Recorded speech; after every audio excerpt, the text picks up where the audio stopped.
உறவைத்தானே நான் பறித்தது, கைமுள்ளின் மீது ஏன் விழுந்தது? உறவைத்தானே நான் நினைத்தது, என்னை பிரிவு வந்து ஏன் அழைத்தது?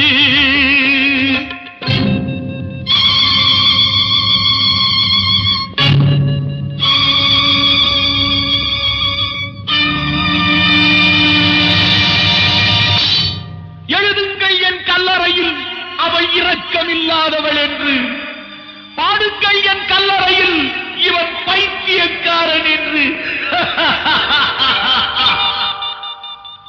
கண்கள் தீட்டும் காதல் என்பது அது கண்ணில் நீரை வரவழைப்பது, பெண்கள் காட்டும் அன்பு என்பது நம்மை பித்தனாக்கி அலைய வைப்பது.